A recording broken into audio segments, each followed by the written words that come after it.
Hey everybody! Happy Thursday. Welcome to Lauren's Tomato Awesome Sauce. I'm Lauren and I talk tomatoes. Thursdays are by myself on the first Friday of every month, except for tomorrow actually, and I think we need to announce that. I do Tomato Talk Live with Jen Joy, my partner in crime, and we've got a special show this month. We always have a special show, but yeah, I meant to announce this today. Too many things going on at once. It's tomato season. If you're watching the recording, today is May 2nd, 2024.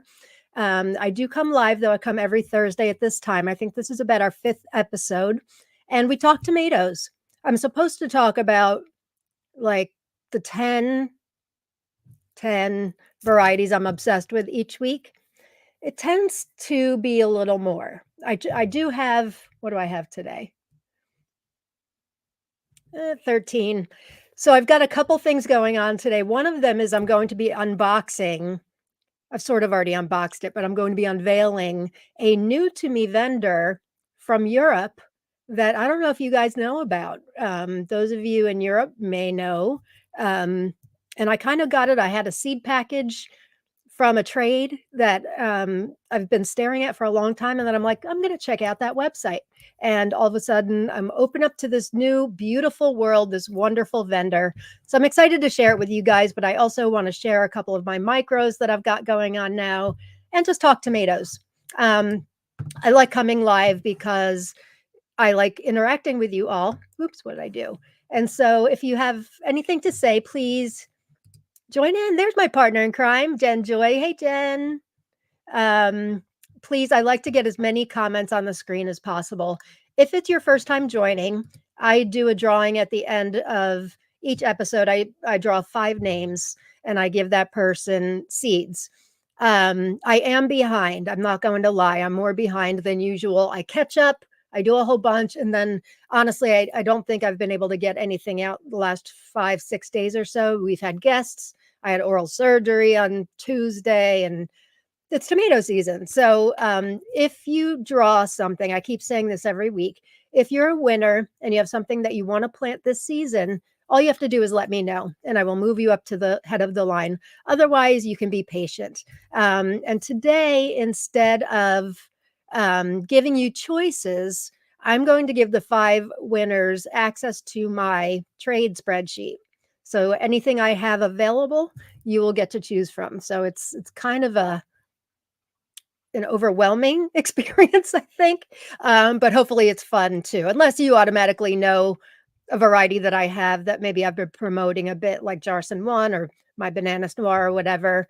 But that's going to be the prize today. So if it's your first time joining, all you have to do to be eligible is type in #tomato at any time in the comments. Where's my little banner here? #tomato anytime during the show today. And I will do a drawing at the end of the episode. So let's get to some comments. I'm excited for this episode, as I am always, because what's not fun about talking tomatoes? Laura Bradley's here. Hey, Laura. Thanks for joining us. Rowena.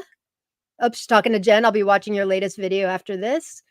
Where's Lauren? Here I am. Teresa, glad you're here. Luke is here. Hello, everybody. Luke from Belgium. Haley's here. Hi, Lauren and fellow viewers. Yvette Meyer. Hello from France. Hi, Yvette. I bet you know the vendor I'm going to be showing today. I bet you know from France. Teresa's here. Katie B's here. Hello. Green Thumb Gardener is here. Hello, hello, hello. Annette's here from Germany. Welcome. Welcome. I'm glad you guys joined me. I have an awful lot of fun with this, and it sounds like you guys do too. And in the midst of tomato season, like it's a beautiful day out here in my neck of the woods. It's been beautiful all week. So I could be outside, but I'm not. I want to spend this time talking with you guys. And I'm glad that you feel the same about me. Tomatoes will be there. They'll be there. They'll get potted in no time. I'm actually really excited. And I shared this, I think, in a post. If you're not a member of my group, by the way, Tomato Lovers Collective and Swap, please join us. we would love to have you. We're much more than just a swap group. We're a true collective. We talk about all things tomatoes. We're a kind, generous group for the beginner as well as the more seasoned tomato grower. But I was saying in the group, now what was I saying in the group? Now that I've sidetracked myself, I was saying in the group, oh, I know. So this year, planting my seeds, I swore to myself last year I was going to wait at least 3 weeks later to sow my seeds this year. And boy, am I glad I did because they're already huge, but they're not as monstrous as they were last year. So I think we've got probably about 2 weeks, optimally 3, but we're going to be away at a wedding that weekend. Um, so it may be in 2 weeks. Is that Mother's Day in the United States? Not really sure. Um, and today we got this 2 huge truckloads of my mushroom compost mix from our local landscape center. We used it. We're putting in 4 new beds. Hopefully Rob will work on that this weekend. We've just been so crazy, honestly. Like we're a little behind the 8 ball as far as planning goes, but the tomato seedlings are looking great. And even if they get planted late, no big deal as long as the plants aren't stressed, and they're not. Um, yeah, so we got 10 cubic yards of it's called the John Adams mix, they call it. I'm not sure why, but it's unfiltered topsoil and mushroom compost mix, the John Adams mix from Peacefield Gardens in Phillipsburg, New Jersey. Last year, I knew I wanted mushroom compost because I kept hearing how great it is for growing, how great it is for the health of your soil. And so I swear it was all over the state of New Jersey and Pennsylvania because we're really on the Pennsylvania border. And everybody kind of laughed at me like, we don't deliver to you. Nobody delivers to us. We're out in the boondocks of New Jersey, and there is such a thing.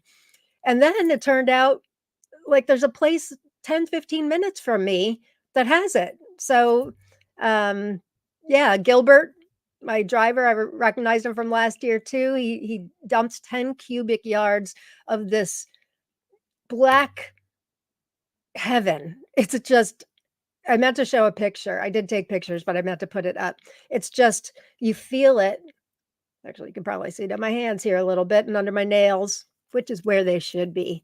Um, it's so fine and lush and light. And oh gosh, I'm so excited. I swear it was crack for tomatoes last year. Totally was crack for tomatoes. So I'm excited to get that delivery today. And we'll get the beds planted. Oh, Ramonte's here. I was going to reach out to you, Ramonte. I was going to reach out to you today. Wanted to just find out how you were. Glad you're here. Laura, nice to see you again. You too, my friend, all the way from Lithuania. Miss Leaf Nicole Powers Ford. That is amazing. Not sure which part's amazing. Oh, maybe the gift. I'd love to see the spreadsheet. Yeah, yeah. If you're a winner, you get access to the spreadsheet. I'm totally stealing that idea from Kina, by the way, who did that for our 3,000 member celebration.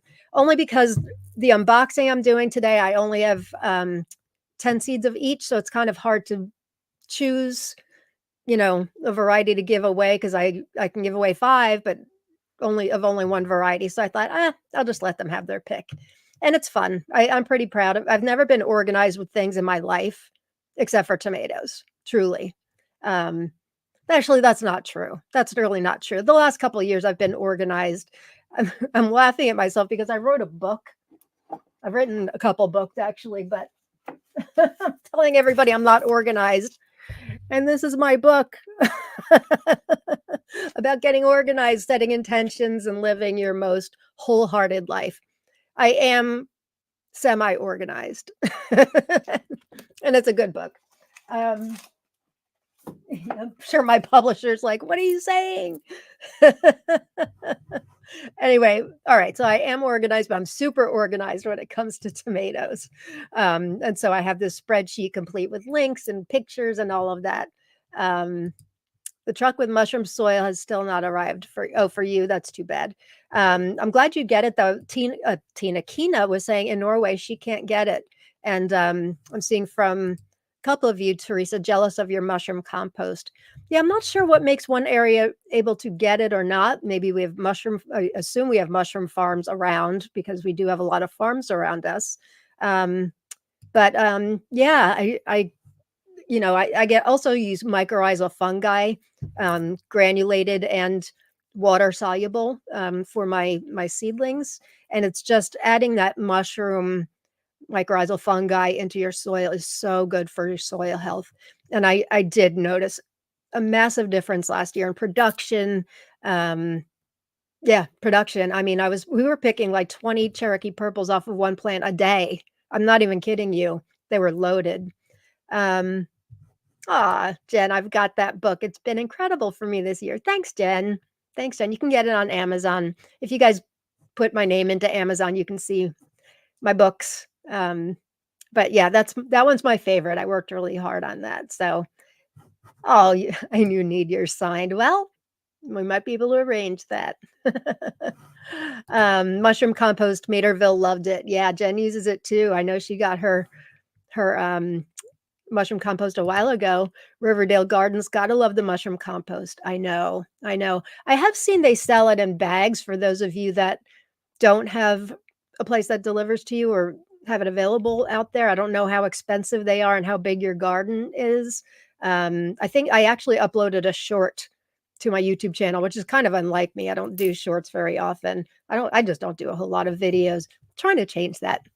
But I did a short, I think if it worked, of my delivery. And like I said, I wanted to kind of make like, instead of snow angels, I wanted to make mushroom compost angels and just sort of dive into it and roll around because it's just the best. It is Mother's Day, huh? You know what? I've always planted on Mother's Day. I like planting on Mother's Day. I do have a mom, thank God, who's still alive, so I have to see what she wants to do. But for us in New Jersey, where I am, Mother's Day is planting day. You don't plant out before Mother's Day. And it's funny because Mother's Day obviously changes, but that's generally like, you know how they say you don't wear white after what, Labor Day? Is that right? Which I don't buy by that either. But yeah, you don't plant out before Mother's Day. Yeah, last year we did, and we almost lost some plants. We had a late frost on May 17th. I remember because it was my son's birthday. So we definitely had some that looked like they were dead. Uptown Funk. What's the one James Prigioni really likes? Starts with an S. Now, there's a red tomato that James Prigioni that not Garden State Gardener, the Gardening Channel. Starts with an S, just a plain red tomato. Soldaki, which, having now tasted it, if I lost it, no big deal. Uptown Funk. Oh, and Del Nerpio Verde. They ended up coming back, but they were set back a couple weeks. Let's see who else we have here.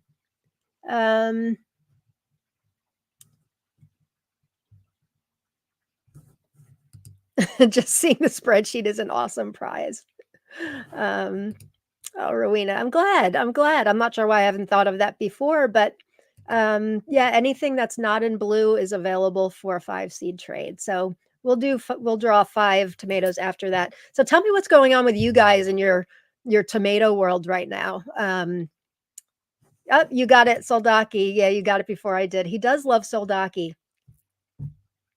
I'll just go on the record once again and say I have yet to meet a red tomato that knocks my socks off. It was okay.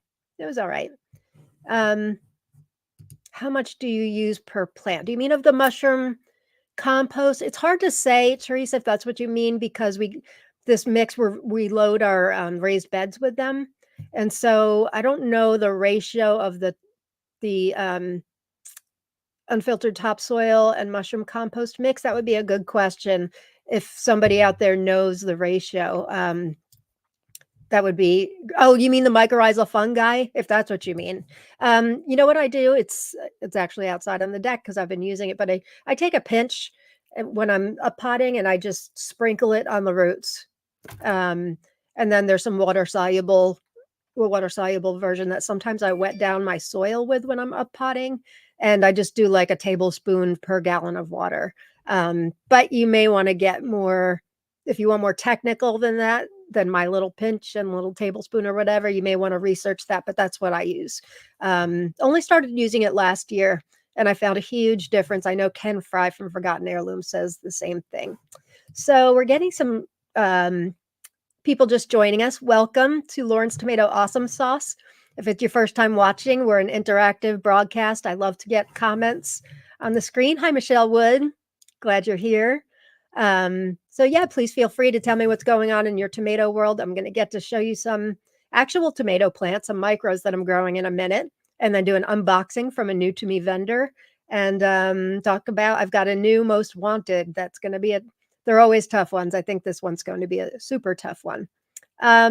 Also type in hashtag tomato and then you can win. I'll draw 5 names at the end of the broadcast. Hashtag tomato. I always feel like I need to put up this little banner because it's all fancy schmancy. If you're not a subscriber to my YouTube channel, please subscribe, Mr. and Mrs. Tomato Head. If you're watching this, your chances are you are on my YouTube channel. You could be on my Facebook page also, Mr. and Mrs. Tomato Head Facebook page. But yeah, Facebook groups, Facebook no longer allows live streaming from third-party vendors into Facebook groups. So, which really, really stinks because I like doing, one of the great things about StreamYard is you can stream to all the, oh, I meant to go on Instagram. Oh, well, too late. I keep forgetting it's kind of a new feature that you can do on Instagram, but I just don't know Instagram all that well. And it only lets you go for an hour and, well, that doesn't usually happen.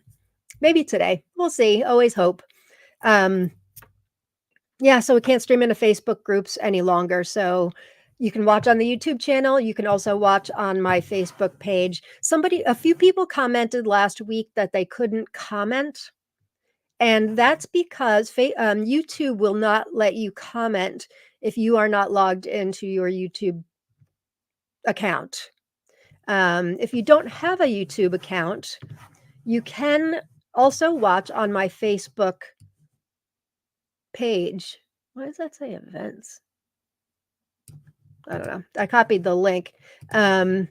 and Mrs. Tomato Head is the Facebook page.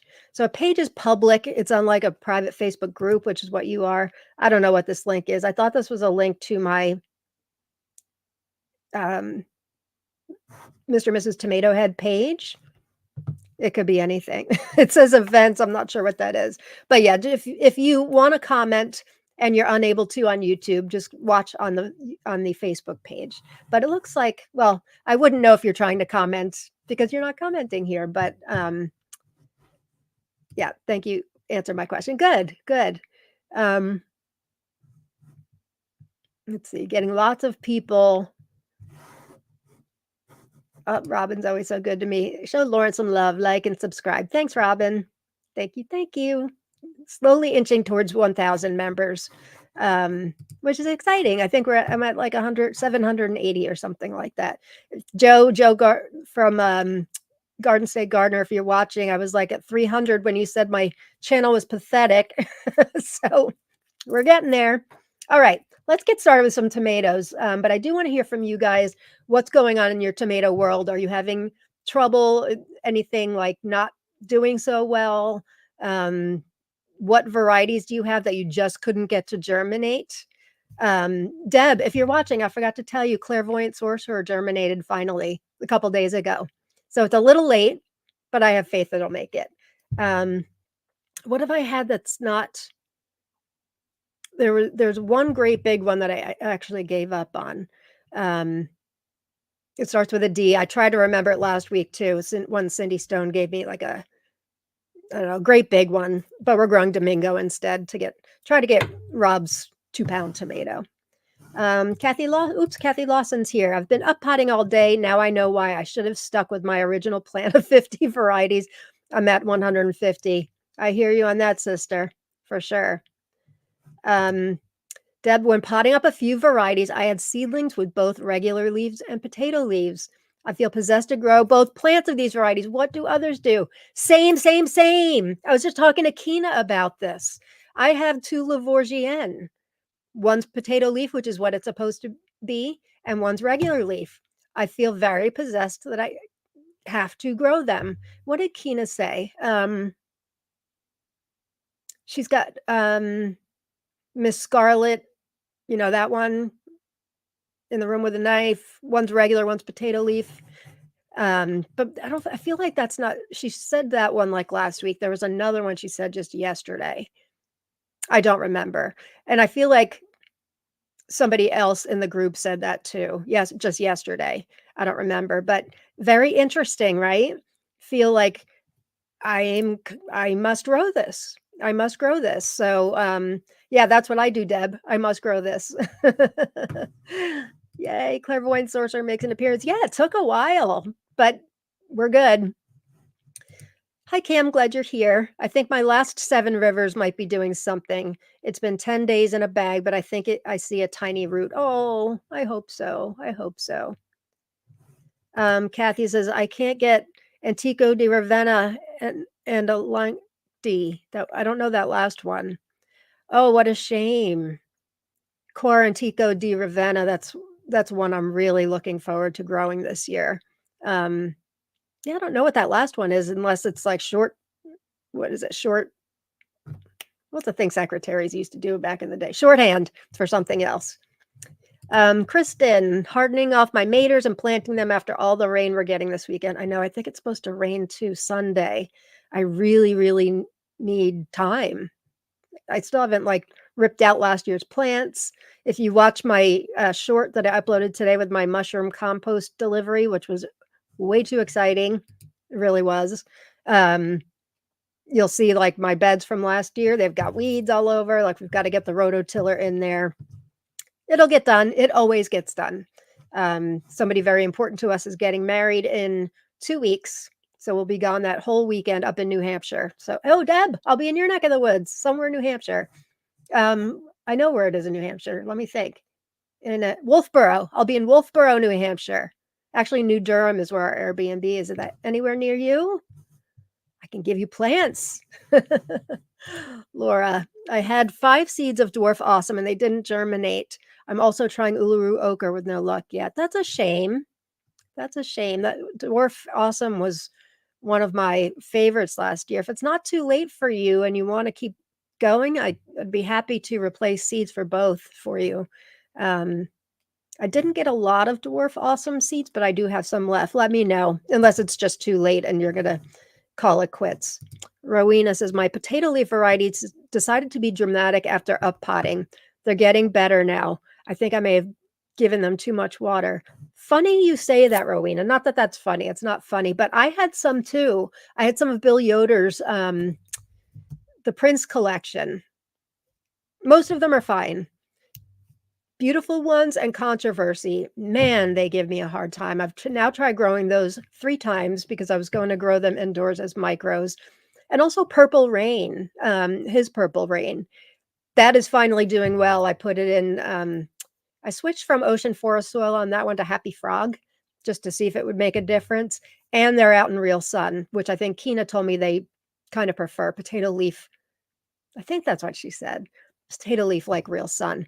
And that seems to be making a big difference. But controversy, beautiful ones I think I've got going again, but boy, and it's the potato leaf ones. It's strange. There was another variety too that was potato leaf that wasn't one of Bill's. I don't remember. But yeah, interesting. Interesting that it's the potato leaf ones. Francis, 50 varieties of tomatoes and 30 varieties of peppers going, in addition to many other vegetables that aren't as cool. Yeah, they're not as cool, are they? They're not. By the way, my t-shirt says, I wonder if tomatoes think about me too. I wonder. They can't possibly think about me as much as I think about them. Missy, cowboy was hard to germinate. I had 1 out of 4 germinate. Interesting. Interesting. Oh, Cheryl. Hi, Cheryl. Me too. Really, you too with the Cor di Antico di Ravenna. I don't think I had trouble with that one. Oh, Michael. Hey, Michael. My mini Antho Pink Panther leaves are hard. Weird variety. I'm going to be showing mine, Michael, so we'll have to see. That's one of my first ones I'm going to be showing. It's not too big, but I can show it. That is interesting. I think obviously since dwarf Antho Pink Panther is only new as of what, like 2 years or so. So I'm assuming this is a mutation that Tatiana has been selling at Tomato Eden. So definitely, I can't imagine it's stable yet, but that's okay. I like it anyway. So I will, so far so good on mine. Alicante, says Kathy. I don't know that variety, but now I'm going to have to look at it. Nicole says, I just shared my extra big seedlings, have another round almost ready for up potting, and just germinated and planted a bunch of micros. Yay! So this past weekend, we have something going on every weekend. It's kind of nuts. So my nephew is getting married in September, and his soon-to-be wife's bridal shower was this weekend in Asbury Park, New Jersey, down at the shore. And this is Rob's side of it's Rob's brother's son. And we've been together forever, so they're family to me as well, but they are from his side of the family. And I was asking some of his aunts and cousins and stuff, hey, do you guys want tomato plants and a couple peppers? I have a couple extra pepper. And they're like, sure. So I brought, I don't know if you guys remember, many episodes back, I found these things at Greenhouse Mega Store that hold like, I think 18 solo cups and a great big tray. So I brought 2 trays of those, just with some of my smaller seedlings. Like I'm growing some extra stuff just to give away, like San Marzano, Cherokee Purple, why can I not think? Sun Gold, a bunch of those. And so I just loaded up with that and some peppers, and I did put a couple of the big ones in there. And then I had a request for a couple. My nephew wanted ET, and what did my sister-in-law want? Oh, my sister-in-law wanted the cherry. You can't, you won't, and you don't stop. So packed up 2 big trays. My gift was kind of big, but I put that in the seat behind my seat. So because it's really all about the plants, right? Totally about the plants. So brought that down with me. Shower was wonderful. After the shower, I go to give out the seedlings to Rob's aunt and cousin. Boop, they're gone. They left for home. So, so I ended up opening my trunk and just saying, and my sister-in-law and nephew got their plants, but I'm like, who wants tomato and pepper plants? And they're like, is this free? Really? Blah, blah, blah. Can I give you money? No, no, no. So I got rid of a lot. It feels good. Doesn't it feel good to give away plants? It just does. Oh, Cheryl. Oh, I lost my Jarson 1. Severe storms took it out. Oh, no. That's the worst. I'm so sorry. Why does that always happen to the ones you really want, right? Oh, I'm sorry. There's nothing salvageable on it, like a sucker or anything, I guess. Oh, I'm so sorry. That stinks. I'm at the point where with up potting, I know I've got extra Jarsons and all of that stuff. This is stuff that I'm not going to be able to give away. I realize that. I grow a lot of green when ripe. I can't pay people to take green when ripe. A few select people, but generally no. So, and I need the room. So I'm thinking, part of me is I'm just going to discard them. I'm going to do it. I'm going to do it. I'm going to do it. But then I remember there's situations like that, what you just said, Cheryl, my frost thing from last year, things happen. So I'm just going to stick them in solo cups and let them outgrow them. I can always revive them, I guess, but I just can't do it. Wolfboro's maybe 2 hours for me in New Hampshire. Ah, so close yet so far.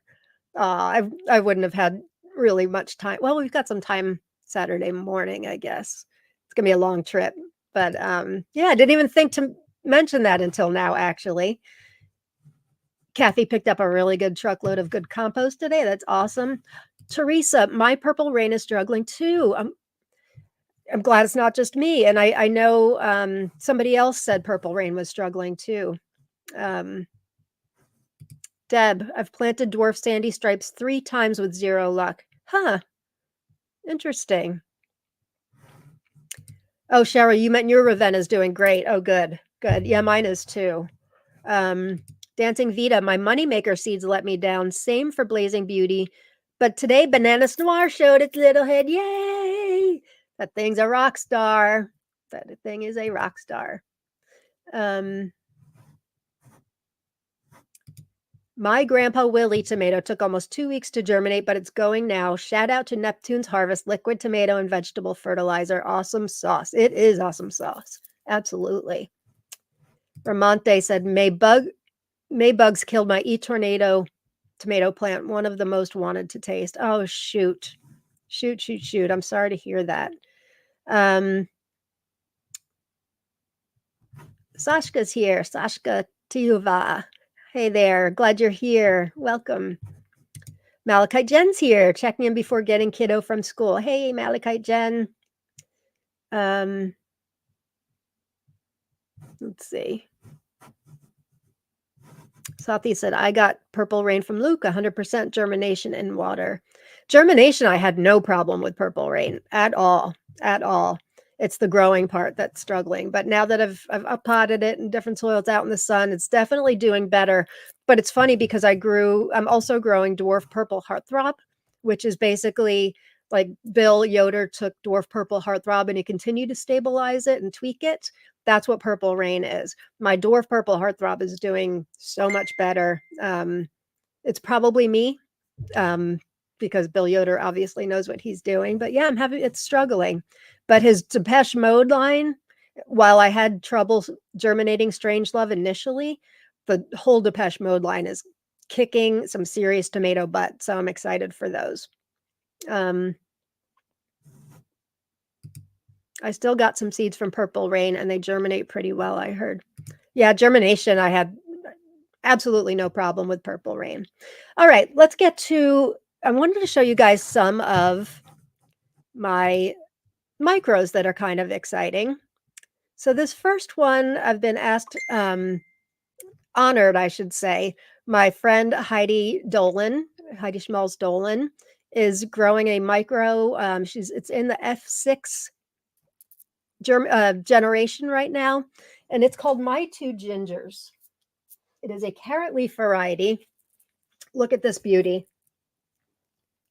Carrot leaf variety. I'm going to show you another carrot leaf variety in a minute. This is My Two Gingers. I'm growing in a 1-gallon fabric grow pot. Started this on March 5th. And this is what it is going to look like. Look at the size of those fruits. It's not stable yet. It's getting there. She's close. She said it can get to 16 inches. Large red cherries I've gotten to 4 ounces. So I am excited for this beauty. Look how beautiful, and look at the color of those. It almost, even though it's carrot leaf, it's got like this dark carrot auburn look to it. It's absolutely gorgeous. Jen says, whoa, those are huge. I know. Super excited. Super excited. So if you're watching, Heidi, I know I told you I was going to be mentioning this today. And thank you for letting me grow this and help you stabilize it. It's truly an honor. I'm excited. Speaking of big fruit, so many of you might know, because I kind of can't shut up about it because I'm super excited. I'm taking my hand at breeding myself. Now I have Bananas Noir, which I've stabilized. Rob and I stabilized it, but that was the handiwork of our friendly neighborhood pollinator with Bananas Noir and an unknown cherry. This winter, I decided I want to try manually breeding my own micro-dwarf. So I want it to be small plants, obviously, big fruits, and great flavor. So I opted to cross Tiny Totem, which is a great compact plant with small beefsteaks, one of my favorites, and Funny Plum Yellow. I also wanted to see if I could get like a fun look to it. So Funny Plum Yellow is the female. I took the pollen from Tiny Totem, and I'm growing 4 plants. This is the F1 generation. And look at this. First of all, look at all the fruits on it. Look at the size of these. Big. All 4 plants have these really big, look at that. Where is it? Isn't that cool? It's kind of like these big hearts.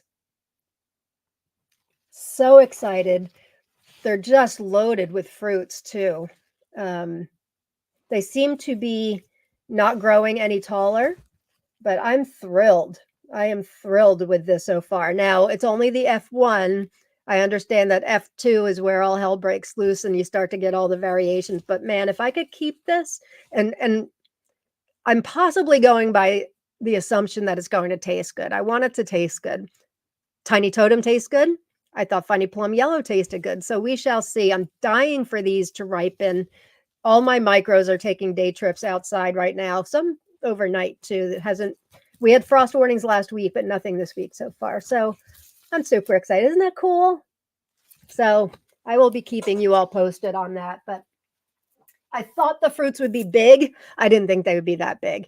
And to see, like, it's so satisfying to see, it's not easy to, you get the pollen, you have to put it, I mean, micro-dwarf flowers are tiny, and to like peel it away and put it on the, I can't think of the name, spread it on the, I forget the name. Anyway, and then to not know if it took, you have to wait for the fruits to ripen, and then you save the seeds and plant, and you hope that it took. So it's pretty exciting. Hey, Darla's here. What a fun micro. Thanks. Thank you. Way to go. Thank you, my buddy. Thanks, Kathy. My new breed is gorgeous. Thanks, guys. I appreciate this. How do you know that the cross was made? Well, you don't. Although Bill Yoder, during our episode with Jen, he said there's a way to tell. I'll have to watch the episode back. I don't remember what it was. But yeah, like I just said, I had to wait. And I put like a little piece of yarn on the flower that I crossed, and you wait for it to develop fruit to ripen, and indoors micros take a long time to ripen over the winter. Speaking of the devil with my two gingers, there's Heidi. Heidi, did you see I showed your beautiful plant? We're talking about how amazing this is. If just in case you're just joining, Heidi, let me show you. I know I haven't shown you in a while. Isn't it beautiful? My two gingers. I love it. It's just gorgeous. So it's been getting some day trips outside in the sun. Loving life. Actually, I've got another one of Heidi's here, which is called Pa's Pride, that she's also given me the privilege of growing out for her. Beautiful, beautiful micro. I think I also started this beginning of March too. So thank you. Heidi is the breeder behind Gigi's Glory Multiflora Micro, which was one of the best yellow micros I've ever had. So prolific, so beautiful. So she's a very talented breeder and excited to grow that. I mean, just look at these things. Absolutely gorgeous. You're very talented, my friend. All right. So what else did I want to talk about? Oh, I said I was going to talk about another carrot leaf variety. And I showed this in TLC a couple days ago. I put a post in, but now they're ripe. This is called Carrot Mini. Look at this beautiful thing. See, the red one split.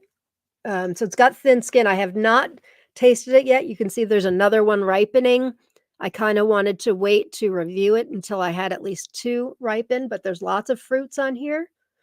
This one is bred, and I apologize for the awful pronunciation, but Helbroger Madsen from Denmark. She's a member of our group also. And look at that plant. Absolutely gorgeous. So we've got Carrot Mini. My two gingers will be coming out eventually from Heidi.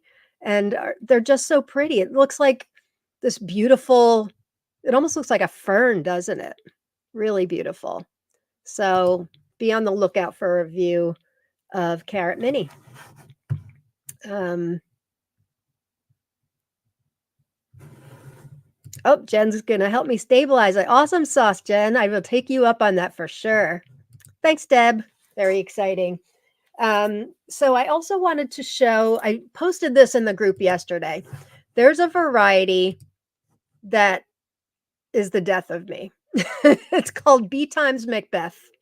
It's a very interesting and unique variety by Tom Wagner of the United States. It grows like a micro-dwarf. The fruits are apparently like long keeper varieties. They've got long shelf life, and seeds could not be found anywhere. I did get seeds. I shouldn't say that they can't be found anywhere. A few of you have them. Um, I was given seeds by a member that were 10 years old. And as soon as I found out this is like a micro and a long keeper, I knew I wanted to grow it. But he did warn me they're 10 years old. I also found from the World Tomato Society that it has wild tomato in it. And generally, those seeds are very, very small and they take a long time to germinate. So I knew that going in. So I planted seeds. Actually, I put two in, I had 5 seeds total. That's it. I put 2 in soil. I put 3 in a damp paper towel in a Ziploc bag on a heat mat with a humidity dome, with a thermostat on the heat mat and all that. And I waited and I waited and I waited and I waited. And I forget, I looked yesterday and I put it in the group how long. I think it was 22 days.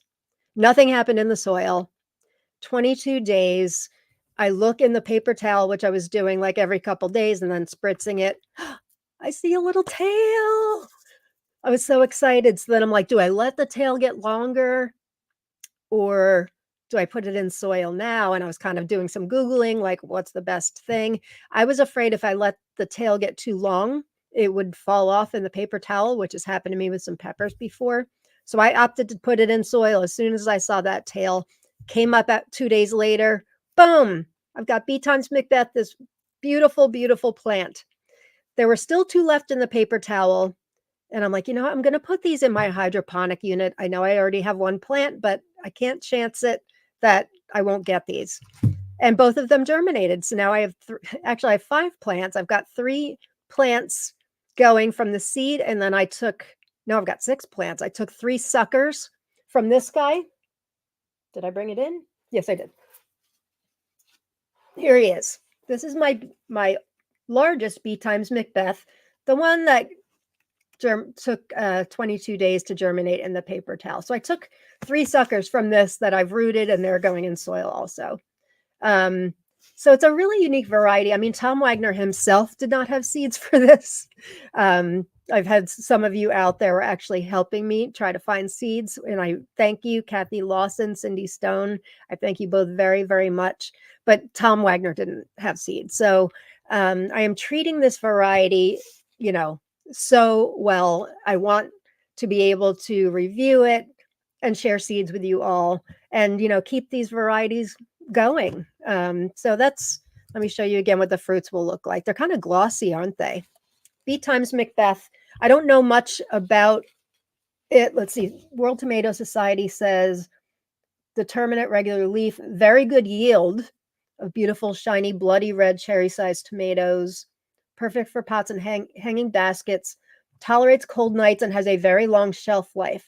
Can stay fresh for about 2 months after harvesting. Very early, first ripe fruit can be harvested after 5 weeks from blooming. And it just started getting flowers just the past week or so, if you can see those. I don't want to mess with them too much. That's B times Macbeth. And I have others too. I have no idea what the inside of these look like. I was telling Regine from Cariarte Seeds, she was, saying that she's interested in getting seeds for those eventually. And I don't know, I haven't seen an inside picture of the fruit. My guess is there probably aren't a lot of seeds per each one, but that's a total guess. I'm only guessing that because micros often don't have a lot of seeds to begin with. And then I'm guessing the skin is thick, which is why it's got good shelf life, but who knows? I could be just completely making that up. Heidi, you're very welcome, my friend. Thank you for honoring me by trusting me to helping you stabilize. I'm not stabilizing, helping you. Cheryl, I love the name My Two Gingers. I know, me too. Me too. Oh, this is helpful. Lauren, be careful hardening off any carrot-leaved micros. They seem to like the bright sun a little less than other leaves because they are so lacy. Thank you. Malachite Jen asked that question, I think in the group, to Helly, I don't know how you pronounce her name, regarding carrot mini. I kind of guessed that because it feels so delicate. So I have not been leaving the carrot leaved ones outside at night. I haven't been leaving bee time. I'm not leaving a lot out at night. Let's just put it that way. But this is just, it's like art, isn't it? It's like a painting. Beautiful. I mean, I'm just slumming it with my first micro. I can't even imagine what you need to do to make a variety like this. So, hats off to you, my friend. All right. There was one other micro I wanted to show you guys. So that Michael and I were just talking about. This is dwarf mini antho pink panther. So we were talking about this a couple of minutes ago if you're just joining us. Dwarf antho pink panther has been around for about 2 years, 2 or 3, I would say, right? And so Tomato Eden, Tatiana at Tomato Eden, she released what I believe is a mutation, the dwarf mini antho pink panther. So it's growing like a micro. And I don't know if you can see, but the foliage is kind of dark. It's kind of, actually, it was darker last week. It looks like it's kind of changing to green, but it is like a dark green, really, really beautiful plant. Got lots of suckers on. I see some flowers coming. So I'm excited for this one to see what happens. I'll show you what it looks like, or what it's supposed to look like. There you go. So it looks just like dwarf antho pink panther. Now, the question is, will the antho make me want to gag? Because antho tends to make me want to gag. But the exception seems to be on micros. Ink Spot, Tartufo. What are some? There's several antho micros that I like. I don't taste any antho on it at all. So we shall see. I just got a variety from Hawthorne Farms, I think, in Canada. Annalise allowed me to order seeds to have shipped to her. It's called Lil Red and Black, and that's an antho one too. So we shall see. So that's going to be dwarf mini antho pink panther. I think Tatiana's got them in stock at Tomato Eden right now, but many of us did get seeds and we'll be growing it. So you will have many people that are interested in trading with you, I'm sure. Green Thumb Gardener says, my micros like it outside. All of a sudden, I got tons of flowers. I know. I love growing micros indoors, but once I'm able to get them outside, there's really no substitute, even with my super duper grow lights. Yeah, they just like outside. They do. They're meant to be outside. Micros take a long time to fruit.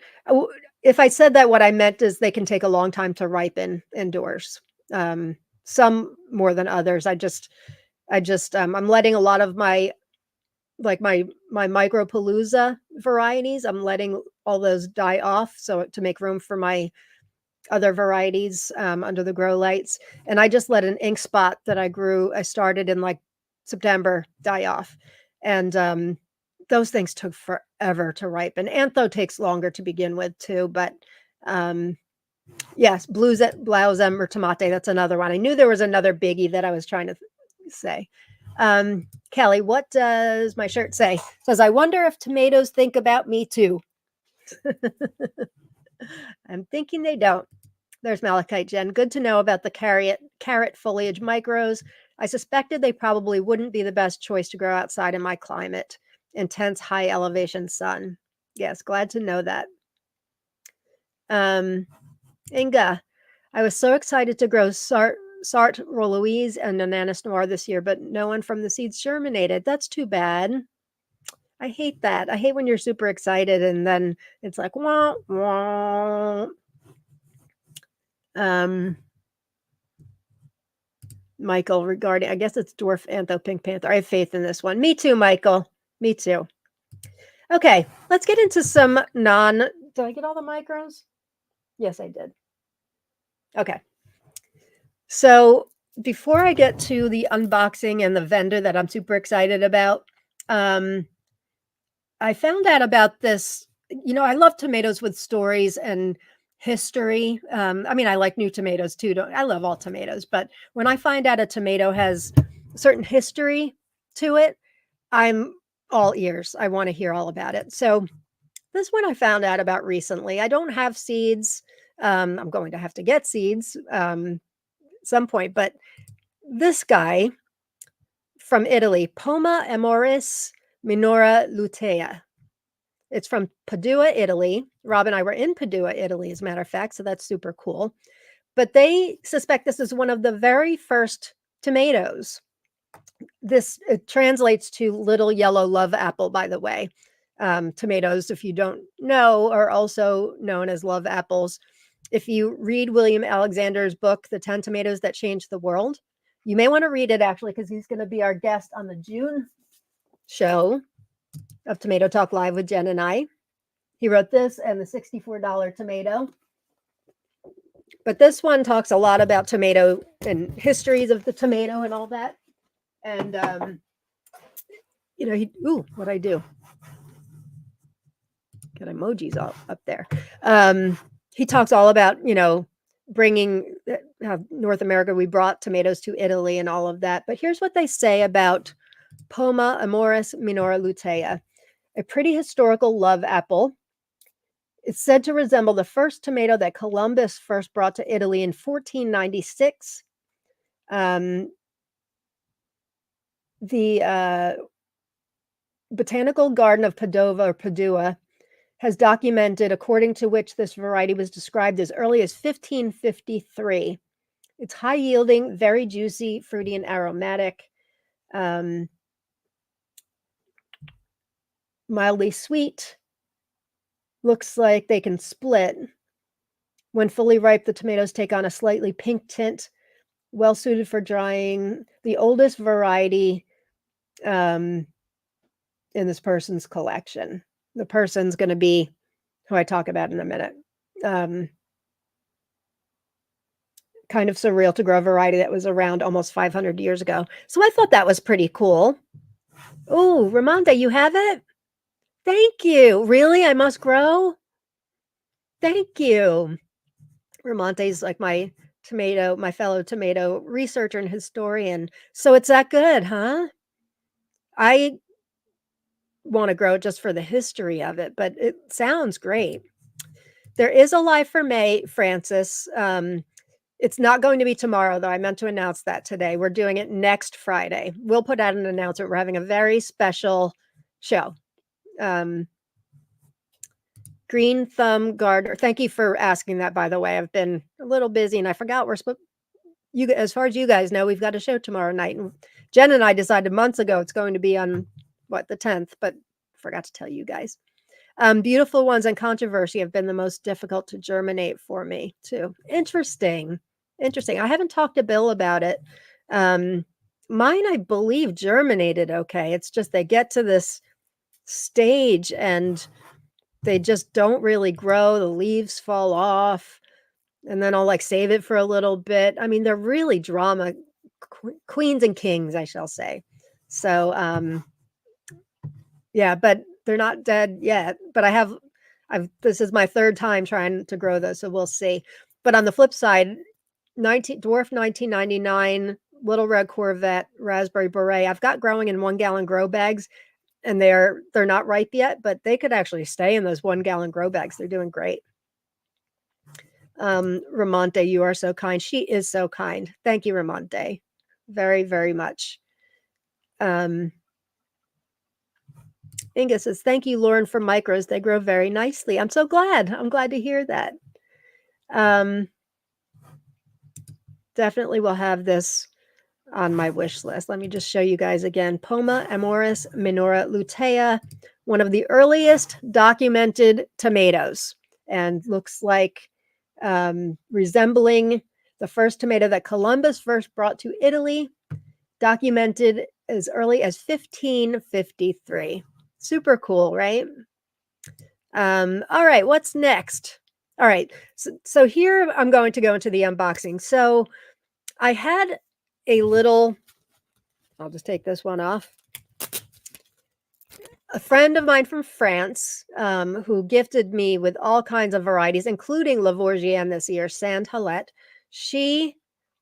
I put in a couple packets that look like this. And I didn't really think anything of it. I was, concentrating on just logging the varieties and all that. And then a couple weeks ago, I looked and I'm like, what is that logo? What is that website? Let's go take a look. Here's the website. Tomate de Charme, um, from France. And they ship to the United States, and they're awesome sauce. There's the website down at the bottom. Let me tell you a little bit about them. Um, no, the slide didn't do what I wanted it to. Let me show the screen, actually. I'll show you the website. Really nice selection. They ship all over the world. Here they are, Tomate de Charme. Their website or their homepage says, offers you a collection of exclusive tomato varieties from the best breeders and collectors around the world. We cultivate them with love and care in our family garden, located in one of the most picturesque areas in the southeast in the French Alps. Yvette, I'm assuming you knew about this one, right? Yeah. Most of these varieties are unique, a precious heritage passed down for decades from generation to generation. They've long been forgotten in the modern world and cannot be found in traditional stores or trade catalogs. We are very proud of our selection and happy to invite you on an amazing journey into our tomato world. So then they have an About Us page, which I'm just in love with. Is that showing up? About Us. So they're a husband and wife team. We are amateurs and collectors, a small, united family team, passionately in love with everything that is called by the word tomato. Tomato de Charme was born out of love and curiosity for unusual varieties, as well as the desire to preserve several rare and old varieties with incredible taste, which we were lucky enough to successfully cultivate at the beginning of the year, our journey to the tomato. Determined to share our passion a few years ago, our great hobby turned into a small but pleasant business activity. We believe that tomatoes make our world a better place. Amen. Better place, that everyone's enthusiasm for growing tomatoes benefits us all and our planet, unites cultures and eras. We believe in teaching principles that will help preserve, protect, and popularize disappearing biodiversity, thereby providing access to many varieties for future generations. And our little mission is to collect, research, study, preserve. New to selling seeds on the eBay platform and receiving a large number of positive comments and thank you messages, we are happy to open the doors to our new tomato house today on our website. This was back in 2022. Website tomatedecharme.com. We hope you will find the tomato of your dreams there, amazing, attractive, and of exceptional taste. We are grateful to each of you for your trust, your kindness, and your friendliness. It's always nice to feel that we share a common interest and hobby without even knowing each other personally, sometimes being scattered all over the world. Well, gosh, does this not sound like TLC? Totally. I fell in love with their mission and what they wrote. Have you guys heard of this vendor before? I placed an order. So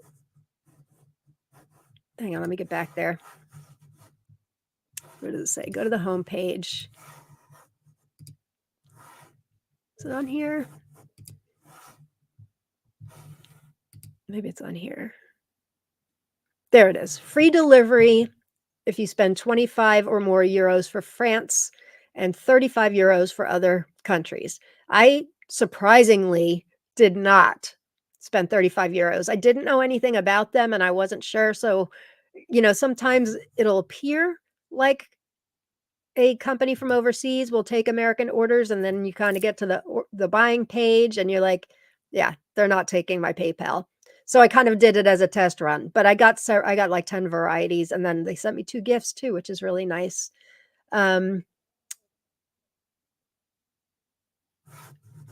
Kristen, just getting weary ordering from out of the US. My current order I've been waiting to get to me for over a month now.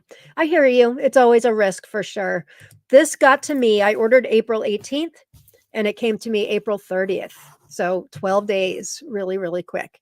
And I actually I didn't know I was going to do like an unboxing until like a couple hours ago. So I emailed them, told them about TLC, and told them I was going to be showcasing their shop today. So they may watch the recording, or maybe they're watching now. If you are, hello, join us at Tomato Lovers Collective and Swap. We'd love to have you.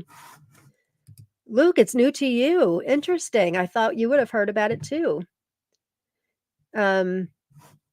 Kristen says, yeah, for some reason, the USPS in the state I live in sent it back to Latvia, but it fortunately got back to Seed Company. They'll resend it, they said. Yeah, Tomato Eden's been having trouble. I had an order confiscated by Lux Tomatoes many months ago, but then I just got one successfully from her. Yeah, I've had a few. I've actually never had one confiscated by Tomato Eden, and I order a lot from her. But I've had a few. I order a lot, so I think my ratio is good, and I haven't had a vendor not make good on it for me. I feel guilty asking because it's not their fault, but they've made a good on it for me. So that's Tomate de Charme. Let me put up the website. I told you guys, I warned you in the group, if you don't want to find out about a new vendor and fall in love, don't watch this episode. Here is their website. Okay. And if you're just joining us, make sure you type hashtag tomato in the comments, and you can be one of 5 names that I draw at the end of the episode. Okay. So the first of all, I got two prizes. I ordered 10 varieties and 2 gifts. One's Brad's Atomic Grape, which I have already, but very, very nice. The other one I didn't make a slide for, but let's take a look at it. It's called, oops. Let me get the screen up again. It's called, I think I've heard of it before, Glossy Rose, oops, not Glossy, Glossy Rose Blue. Here it is. Beautiful. So one of the many things I liked about this site is they normally, I see in this one, it's not the case. Some of the stuff they grew last year, they don't have information up on yet, but they've got tremendous photos, amazing photos.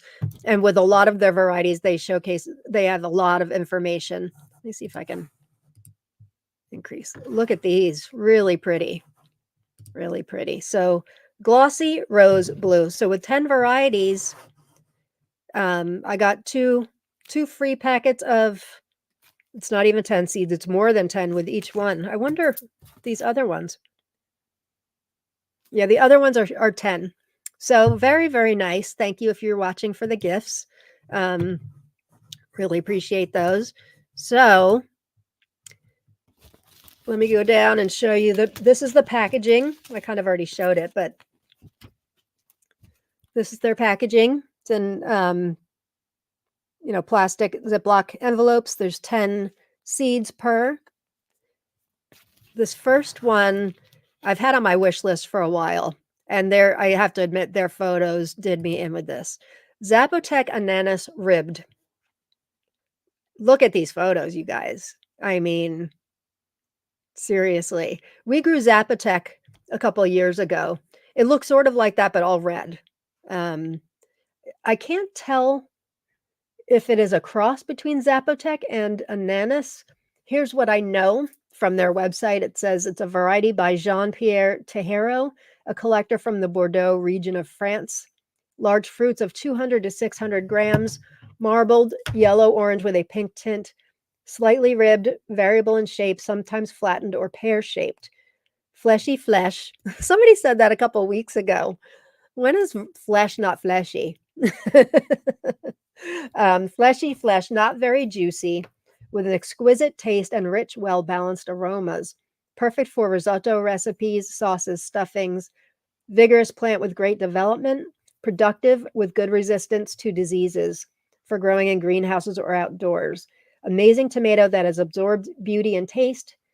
Pleases us for the third consecutive season, mid-season to late maturity, indeterminate, 1.6 to 1.9 meters regular foliage.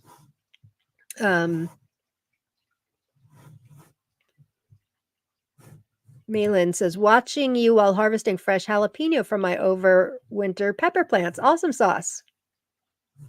Oh, Lauren, you are in trouble with my husband.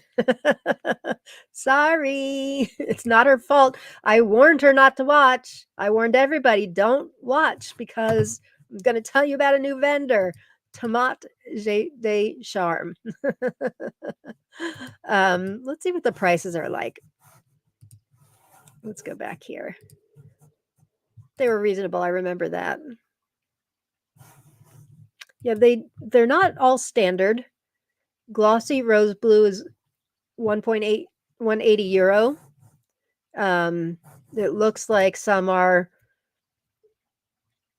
165, 182. Yeah, they're kind of all over the place, but it looks like €2 or under. I don't know how many tomatoes. It looks like they've got 234 tomatoes overall. So, they've only started 2 years ago. So they certainly don't have the hugest collection, but they do have an interesting collection, I will tell you that. So back to Zapotec. That looks like my kind of tomato. It does, doesn't it? That's outstanding. Zapotec, when we grew it, just the red version, was okay. We also grew it the same year as Costoluto Genovese, which is also ribbed, and we liked the flavor of that one better.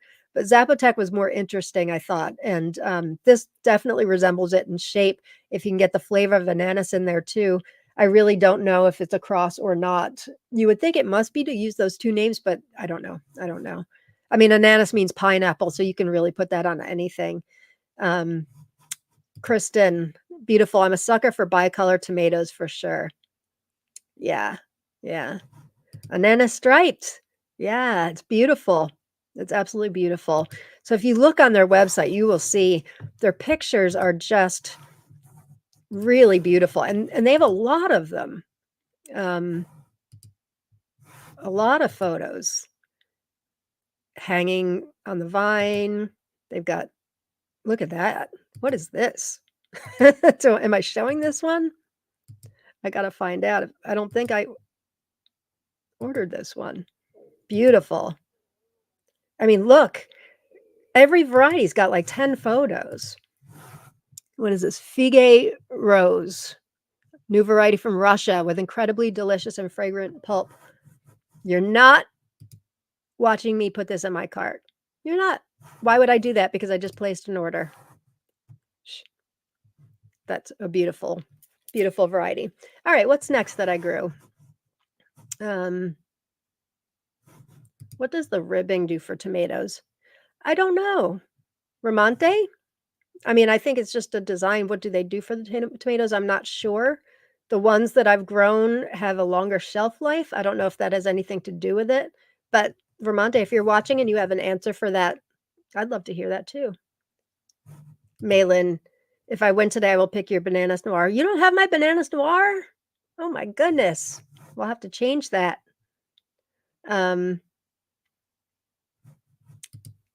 Stunning, says Kelly. Yeah. Yep. Okay. What's next that I got? Marzipan Gold. Another beautiful bicolor. Here's what they say. Magnificent two-tone variety presented to us by a German collector, of which we have no information on the origin. Its cultivation won us over, and we offer it to curious gardeners. Its beauty is astonishing. I agree. Look at that interior. It looks like a peach. It looks like you can just bite into it and just get your face all, ugh, yum. They are eye-catching inside and out. In the garden, it shines in the sun with pink, yellow, and golden colors. Cut it into slices on a plate. It teases with its aroma, and you want to eat it all. Oh my gosh, you guys, does this need to fall into soil? I thought I was done having seeds fall into soil. I was. But this I'm looking at this picture in the center with that interior. Oh, it looks so what do they call it? Like the all that goo and gel. Oh, God, it looks heaven. This may have to fall into soil. It's May 2nd. It's pushing it. It's pushing it. I'll have to think on that one. For sure next year, but maybe for this year, we'll see. Um, what else does it say? Cut it in slices on a plate. It teases with its aroma, and you want to eat it all. Beautiful, juicy, fleshy, sweet, and fruity texture, which makes this tomato one of the tastiest. Ah, oh no. Fruits, I mean, it's a good thing, of course. Oh no, for me falling into soil. Vigorous plant, great development, good production, succeeds well in greenhouses, grow on 2 stems, mid-season maturity, indeterminate, 1.4 to 1.80 meters, regular leaves. Oh my goodness. I started my Italian seeds I got from you and one of the members at TLC, the Corntico di Ravenna, Canestrano di Lucca, and Pantano Romanesco, and they are just now getting their first set of leaves. Yeah, somebody mentioned a while ago about their Quarantico di Ravenna not doing well. Where did I get my seeds? I got my seeds from Secret Seed Cartel. Mine are doing fine. I'm not sure if when you're saying that, Garden Girl, if now just getting their first set of leaves, meaning they're behind, or if it's good that they're getting their first set of leaves now. I hope it's the latter. I hope it's the second one. I think I may have to plant this one now, you guys. Why do I do I'm like an enabler for myself. Looks outstanding. Rowena, the marzipan gold sounds fantastic. It does. It really does. All right. Putting you off to the side. Where are you? Marzipan gold. Yes. All right. Next one. Oops. They all sound good. I agree. I agree. Great name and great color. I agree. I love the outside color too. It's different. It's different from a lot of the bicolors. It's got like a rich, like an amber. What's the name I'm thinking for the inside of this? Other tomato vendors call it that. They call it orange. There's like a jelly, what's the orange jelly? Starts with an M. I don't know. I don't know. Doesn't matter, but that's what I'm thinking of when I see this. Orange marmalade. Marmalade. Thank you. Marmalade. It looks like marmalade inside there. It looks like heaven. It looks like heaven. I think I need to grow this. So that's marzipan gold. Erin, yes, you got it. Thank you. Marmalade, yes. And I've heard other vendors say it's got, marmalade interior. Yep, Deb's got it too. Thank you. Linda, I need this one. I do. I do. Okay, next. Purette Belle de Bruyere. It's a very old rustic variety, an heirloom tomato from France, dating back to at least 1914, when it was offered in the catalog of Francesco van Dunboer of Treviso, Italy. Red fruit weighing 100 to 250 grams, round and flattened, fleshy, juicy, sweet flesh with a full range of well-balanced, delicious flavors. Plant with medium development, very resistant and very productive, giving a stable harvest outdoors and in greenhouses.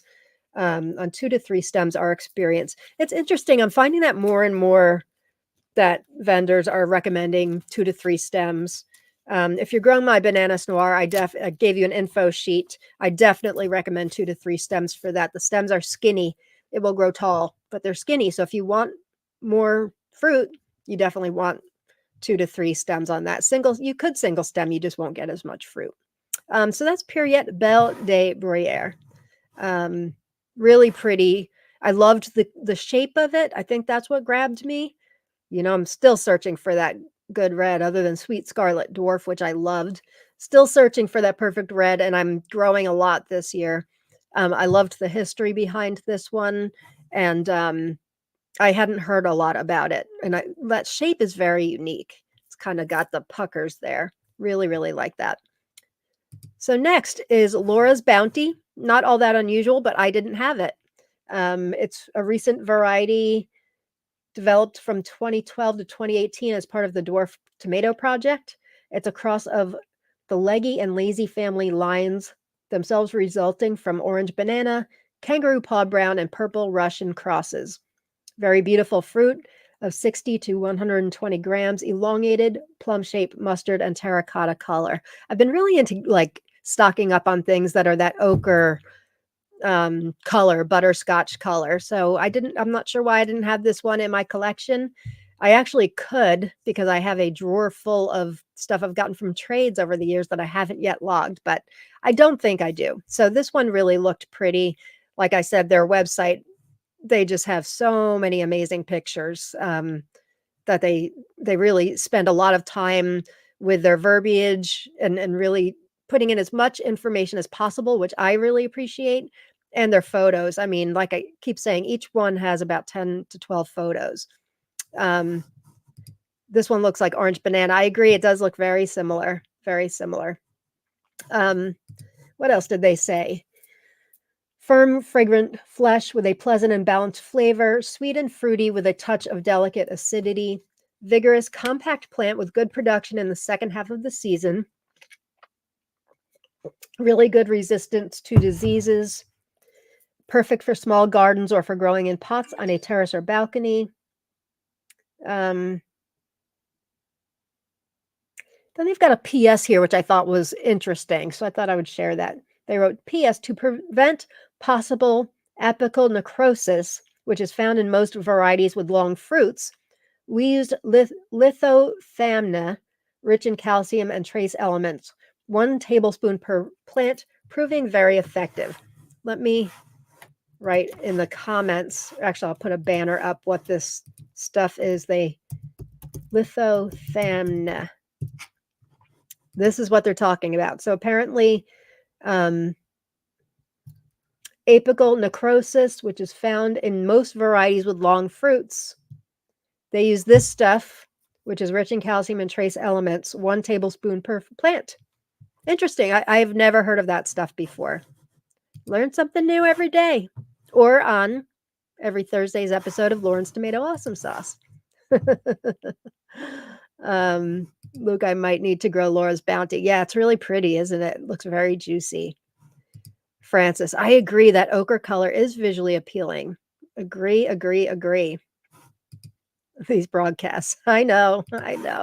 Enabler alert. This next one I thought was interesting too, the color. I mean, I tell you, if you go on Tomate de Charme, their pictures are going to get you. They are. Not to mention, it's just a really nice site. I forgot to mention, I mentioned what free shipping is, but because I think my order was 18 euros, I was charged $6, I'm sorry, 6 euros shipping. So the whole thing came to 23 euros, paid with PayPal, very, very easy. So I didn't have to have any, I didn't have to go back and forth with them to get the order going. So, I still wonder how on earth I'm still coming up and finding new vendors, but I'm really happy to find them. They seem like a nice couple with a nice business, and I'd love to give them some business. I did tell them in my email to them, I'm like, I have a feeling you might get a little influx of orders after the broadcast. So we'll see if that's true. I hope they're watching, and I hope they join Tomato Lovers Collective and Swap. Riverdale Gardens, very interesting. Yeah, on the Lithothamna, I agree. I thought that was interesting and new. So, all right, let's go back to the tomato. Puzata hata from Russia. Pale red fruit weighing 200 to 300 grams, pear-shaped and ribbed more or less deeply on its upper half, clusters of 3 to 5 fruits, fleshy, juicy flesh, small, half-hollow, empty nests, few seeds. Not the biggest fan of those, to be honest with you. Although looking at that interior, it doesn't look all that hollow to me. Not like some. Vigorous plant, great development, regular foliage, indeterminate growth, good and regular mid-season production, 80 to 85 days, good fruit storage. on their site now, and there's a variety called Cuban salami that looks good, but they wrote no description yet. Might get it anyways. I have Cuban salami. Oh shoot, it's on my spreadsheet. Where did I get it from? Cuban salami. I think I got it. I think I may have got it from Heirloom Seed House, but I know Tomato Eden has it also. I'm going to show you guys what I know why this one grabbed you, because their pictures are outstanding. There's also, maybe it's on Graf Samina, the website I featured a couple weeks ago. I think she's got Cuban salami red and maybe pink. You want to check that out. But this is Cuban salami. Let me blow up the picture.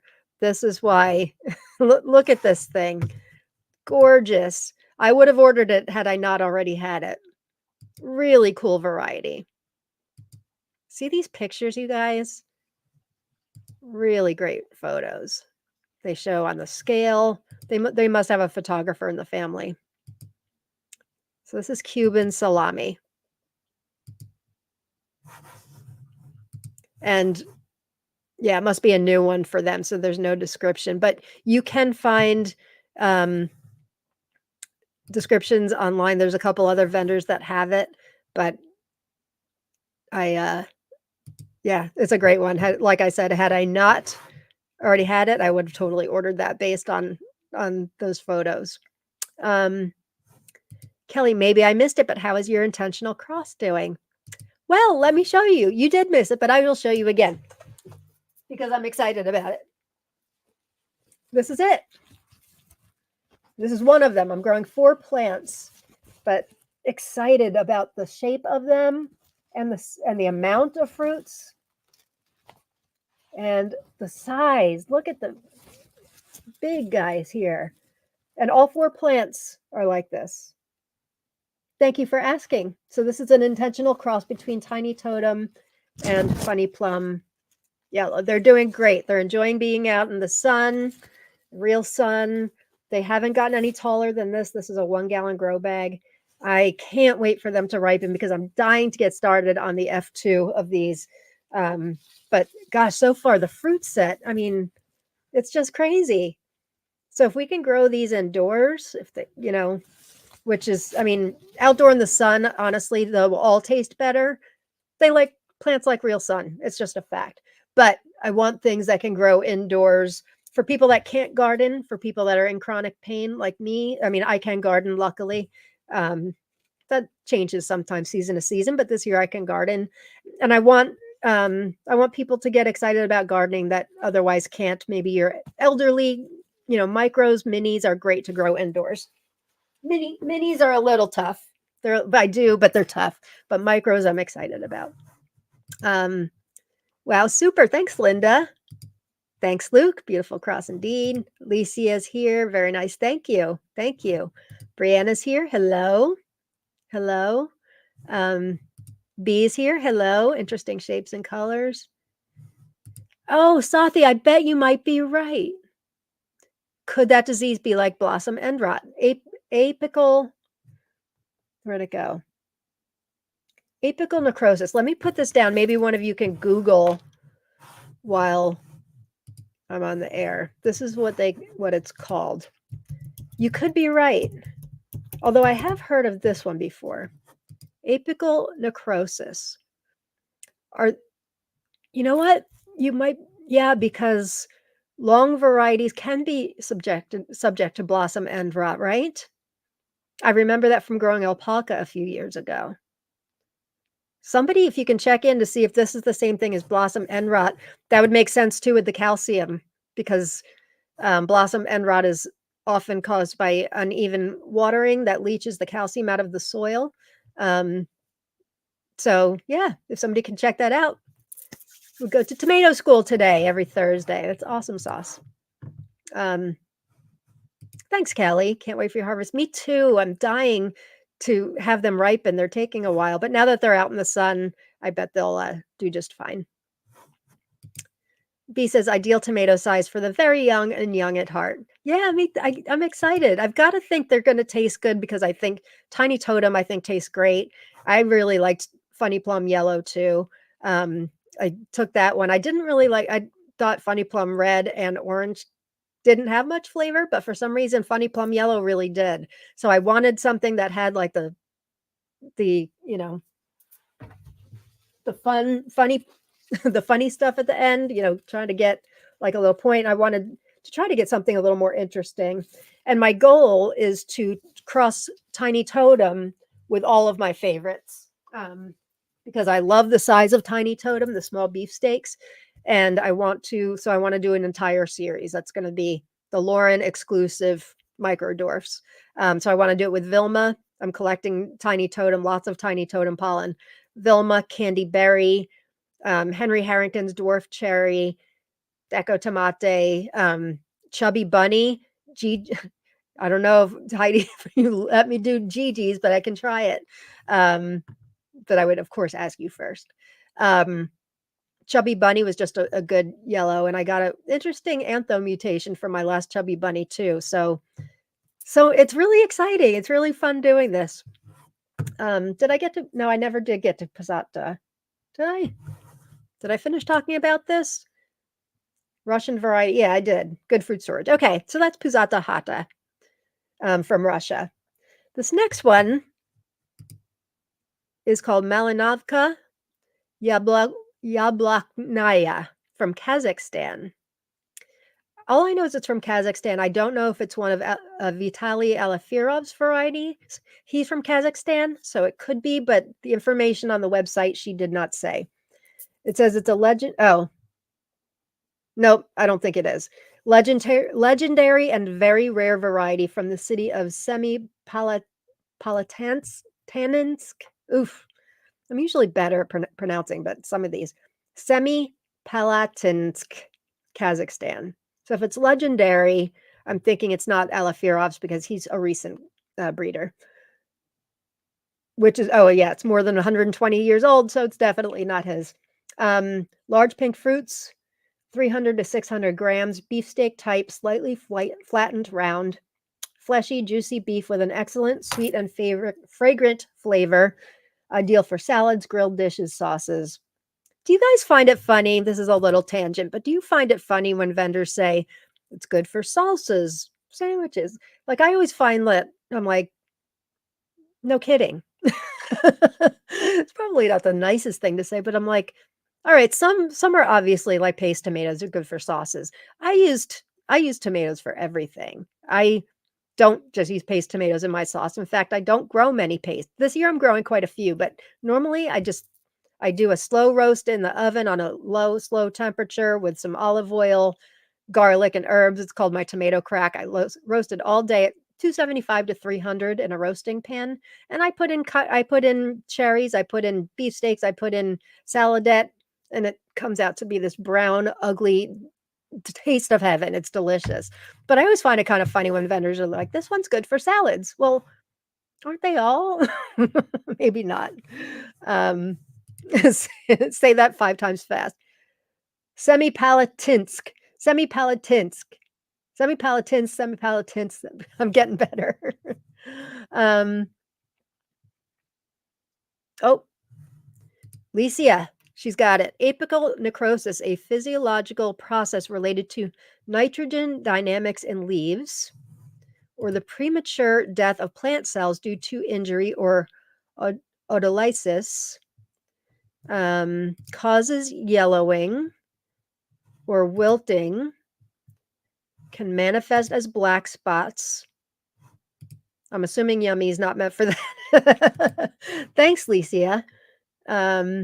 Luke has something also caused by orthotosphovirus, transmitted by thrips, which are tiny insects. Okay. Well, that's necrosis. Is that the same as apical necrosis? I'm not sure, but very interesting. So if you have trouble with apical necrosis, get some lithothamna. I wonder if it's called something different outside of France. If somebody can Google that, that would be awesome sauce. Interesting. Very interesting. Thanks, everybody. I love that this is so interactive. Oh, wait, Kelly. Apical necrosis or blossom end rot. So it is the same, 99% associated with fluctuations in plant water supply, if not with calcium deficiency, high fruit load. Thank you, Kelly. So it is the same. Interesting. Interesting. I guess it's just the technical name for it. It's also known, for those of you that may not know, you often will see BER written down. That stands for blossom end rot.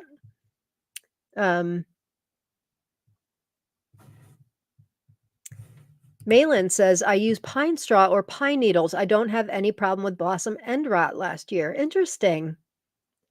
Yes, very interesting. Lauren, I need a Heidi tomato. Please, are you talking about my two gingers? Oh, Heidi tomato meaning Gigi's glory. Yeah, well, if Heidi's okay with me crossing Tiny Totem with it, I will, but I want her permission. She worked hard on that, and I want to get her permission first. But yeah, that would be awesome because that's a multiflora. I'm not great with genetics. I'm trying to get better, but science was not my strong suit. Except I'm kind of a genius when it comes to tomatoes.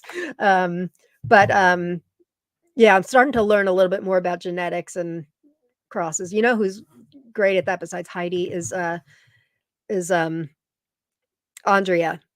What's her last name? Can't believe I can't think of her last name. You guys know Andrea. She's in the group. Works for World Tomato Society. Andrea. Oh God, I'm drawing a blank. Sorry, Andrea, if you're watching. She's awesome with that genetic stuff. If you're in the group and you're interested in crossing and learning about making your own cross, it's not as difficult as it may seem. I have put together a resource sheet you can find in our guides. It's a breeder resource sheet. I've got all kinds of like YouTube links to people that are showing it that make it not look so difficult. I've got a link to Andrew's got a spot on it on the World Tomato Society website. All kinds of things. We've got something from Fred Hempel, like a really interesting article from him. And then there's some more technical things like genetics, genetic crossing, and all of that. You know, what parent will produce what. So if you're interested in finding out, it's just one document. It's a Google Doc that I've got all kinds of links in. Yes, thank you, Ramonte. Gosh, awful. I'm sorry, Andrea, if you're watching. Of course, it's Andrea Clapp. I knew it started with a C, but it wasn't coming to me. And thank you, Cheryl. Yes, of course.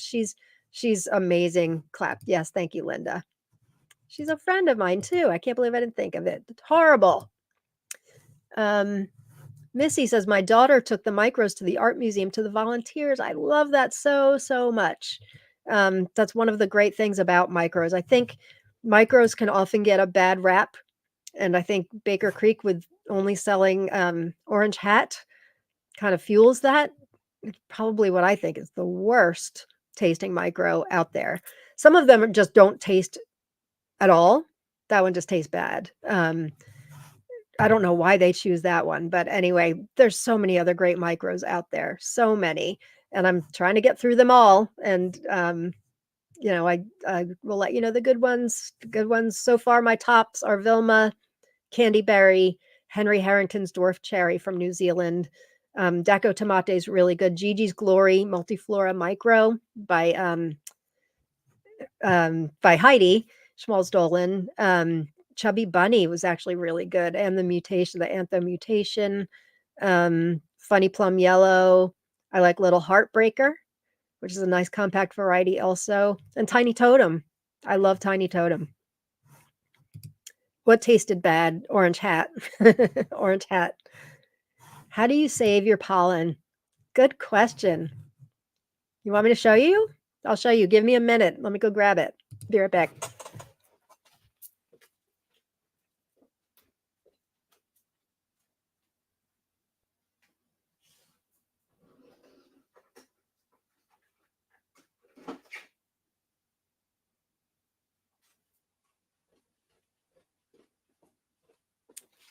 Sorry, but I think it's worth it. So I'm sure you guys probably know about the electric toothbrush trick.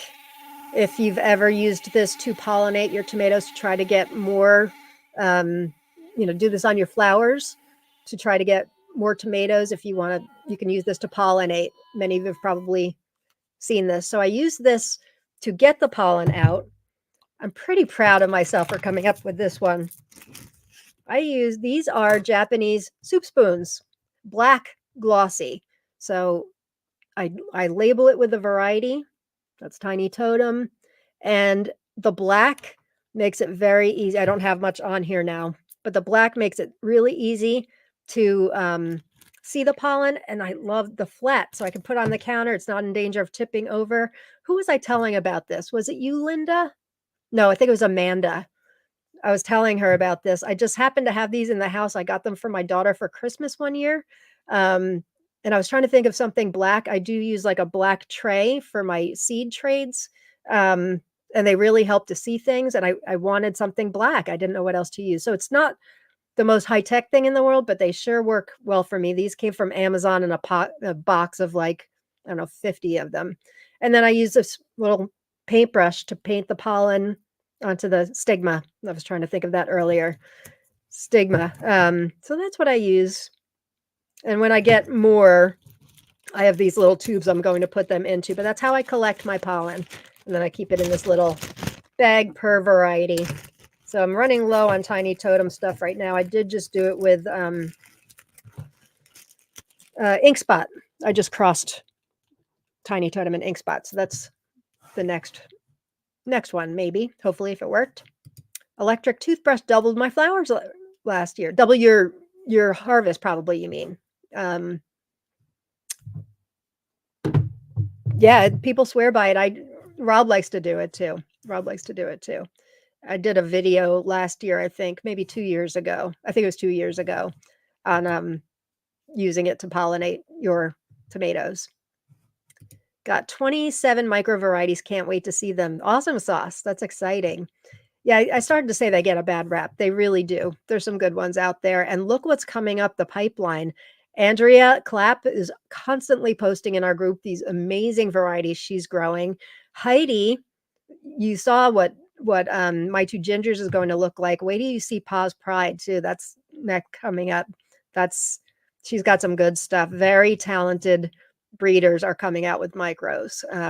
So long gone are the days of just the Micro Tom, Tiny, what's the other one? Tiny Tim. Not even all that tiny, to be honest with you, but there's some good small ones that we can grow indoors in winter and feed our tomato love in the wintertime, and for people who are elderly or sick and can't otherwise grow tomatoes. And children, great for children's gardens. I have one green stalk I dedicate just to growing micros in the summertime. All right, so we talked about this one. I think we're almost done. Yep, we've got one more and then my most wanted of the week. So this next one is called Coum, which I believe translates to hot, at least according to the Tomato de Charme website. Let me show you what it looks like on there.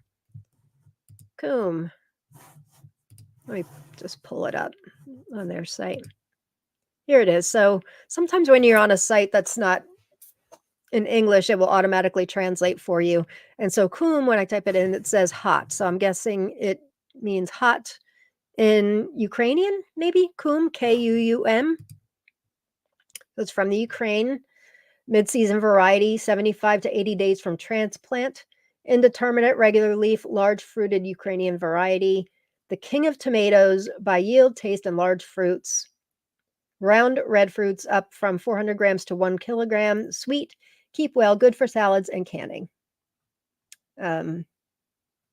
I feel like I missed a variety that said it was like their favorite of the year. Did I pass over that important information? Maybe not. Maybe it was another variety. Oh, no, it was the last one. I didn't get to that part, I guess. Malinovka Yabloknaya. They said it's our favorite tomato. This is from Tomato de Charme. Our favorite tomato, proven over the years. In the 2021 season, it particularly impressed us. Survived all natural disasters, cold, heat, rain, held up and gave great results. A productive, fragrant, and exceptionally tasty variety, absolutely worth discovering. Maybe I already read that. I'm losing my mind. Absolutely worth discovering. I feel like there was something else too. Well, yeah, it says our favorite tomato proven over the years. So it's their favorite tomato. That says a lot. All right, but back to Coom. Coom Coom. I'm not sure what grabbed me about this one, to be honest with you. Could have been their pictures. Oh, I know, because it says the king of tomatoes by yield, taste, and large fruits. Let me go back to the site. We can look at their pictures. Is it showing up? Yeah. I like how you can blow them up too. This is all their pictures. This is Coom or Hot. Really beautiful tomato. Can you get over these photos? There's so many of them. I can't stand when there's no interior photos of a tomato. They've got several interior. They've got on a scale. Beautiful. Absolutely beautiful. So that is it for Coom. So that was like technically, I think it was technically 12 tomatoes we did today, including my micros. So that wasn't too bad.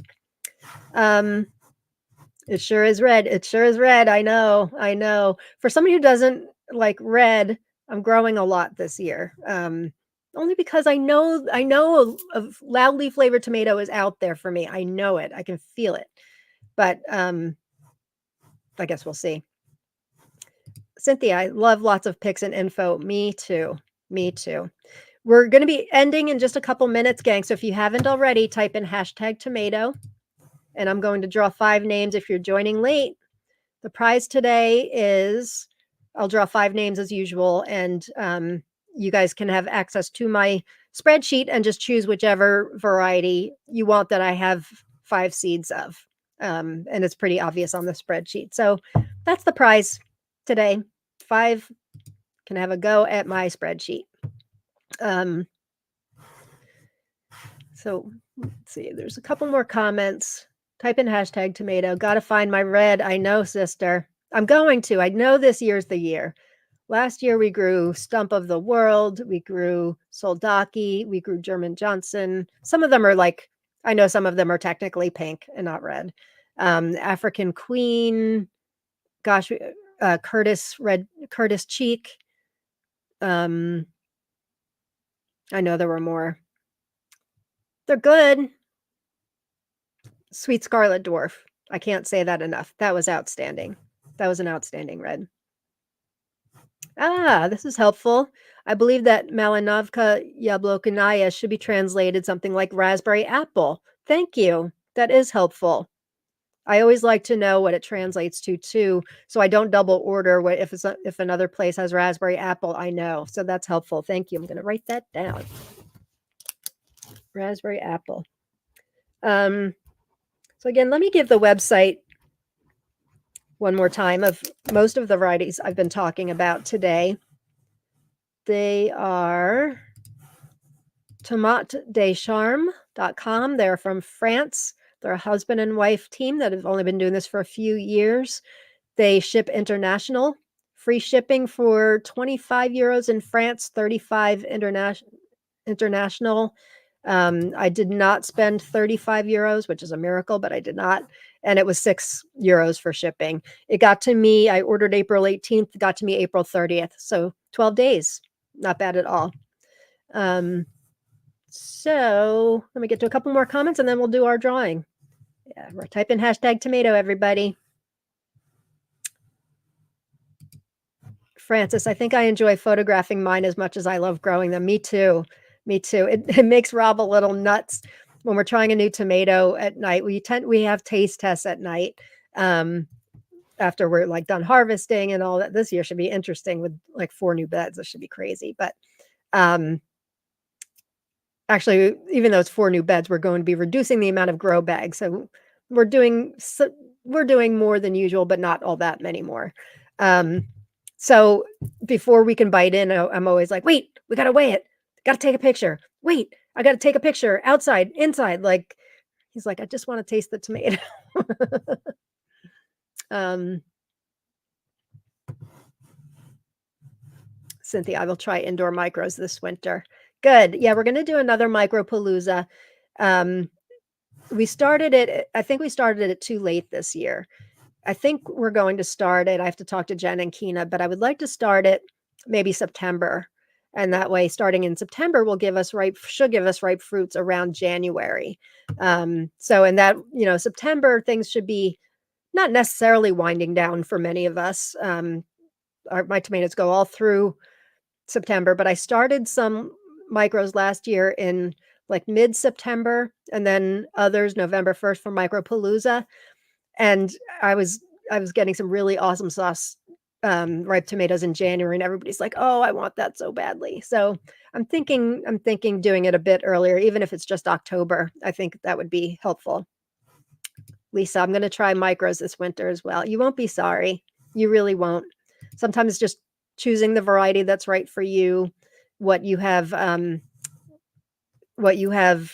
room for, what kind of lights you have, but they range from really tiny and compact to large. Coom is Estonian for hot. Thank you. Thank you.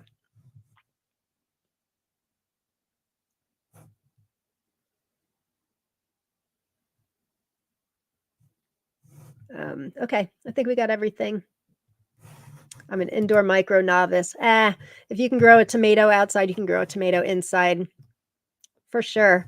If you're into micros, make sure you subscribe to my YouTube channel, Mr. and Mrs. Tomato Head. I do all kinds of tomatoes, but I seem to have more time to videotape reviews and stuff when it's the winter. So that's why a lot of my stuff's micros, but I do love micros. So this is my YouTube channel. If you can subscribe, that'd be awesome sauce. Okay. Oh, your brother's Riverdale Gardens? Yay. Very nice. I learned from him. Awesome sauce. Oh, no, I didn't. Thank you for reminding me. I didn't state my most wanted. Thank you for reminding me. I thought it was all over. So I tend to forget these sometimes, but I did remember this time. Oop, wait, where is it? Tell me I didn't. Please tell me I put it. Oh, no. Did I really do this again? Hang on. This can't be. Oh, okay. Phew. I did something funky, but it wasn't this. All right. This next one I just found out about through another website, another vendor that I only learned about today. They're from Switzerland, and I already put their name in the vendor list in TLC. From Switzerland, I'm putting in the comments right now, tomandi.ch.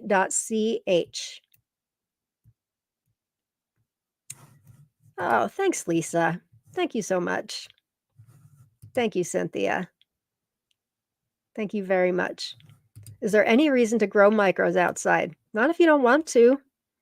I think all tomatoes will taste a little bit better in the sun, but I have my old girl Vilma, who's almost 2 years old. She stays inside. She's outside right now. I figured I'd give her a little vacation today, and I'm kind of revive her. She was on the brink of death, but yeah, I keep some micros inside all year round. A lot of them I put outside, but no, not if you don't want to. I've had some really great tomatoes. I just ate 3 of my little Napoleons today, which is a variety I'm stabilizing, little beefsteaks.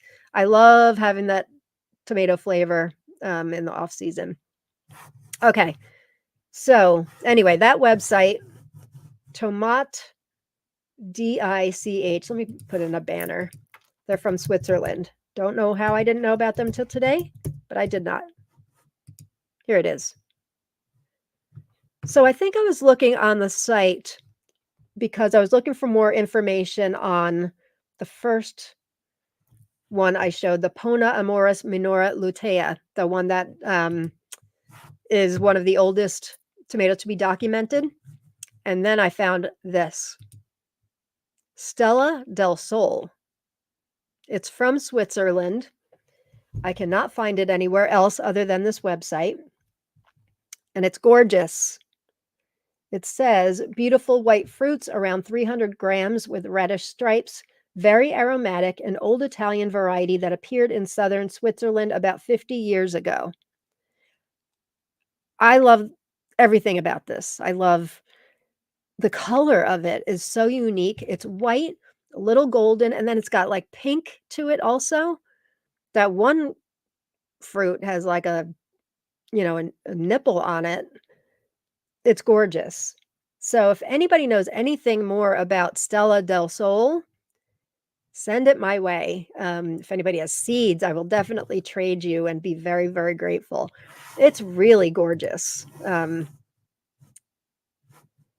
Girl, I love your tomato tea. Did you get it online? I did. This is another Amazon.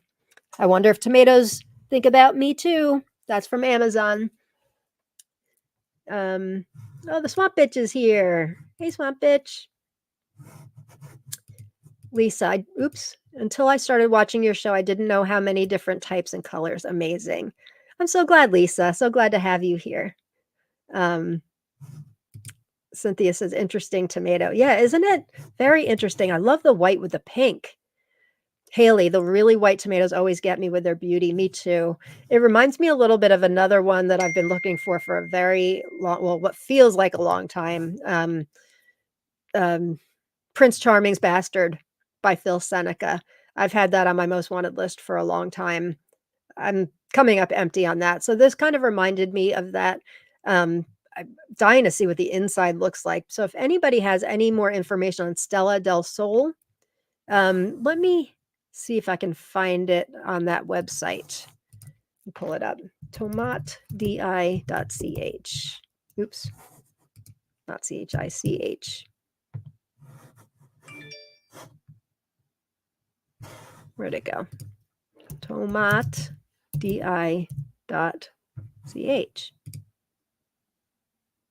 Okay, now I'm not finding the website. How is that possible? Hang on. Let me go to my own link.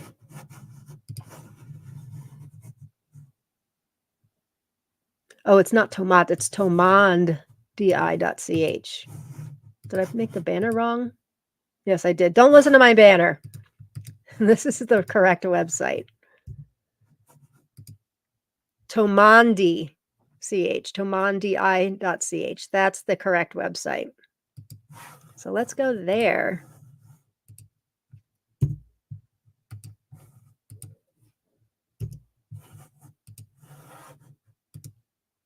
Okay, this is their website. Really pretty, right?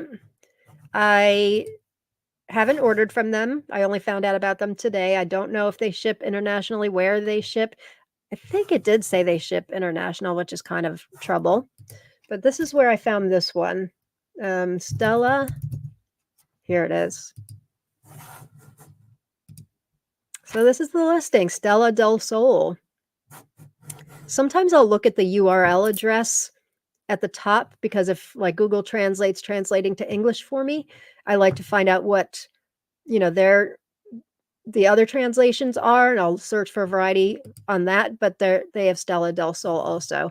I Googled quickly. I didn't spend a whole lot of time, but I couldn't find anything else. So anybody know anything about Stella del Sol? Oh, grow, cookie, repeat. Hubby's in Switzerland right now. Guess what I'm going to ask him to do? Grow, cookie, repeat. Go, go, go. Gosh, that would be awesome sauce if I would,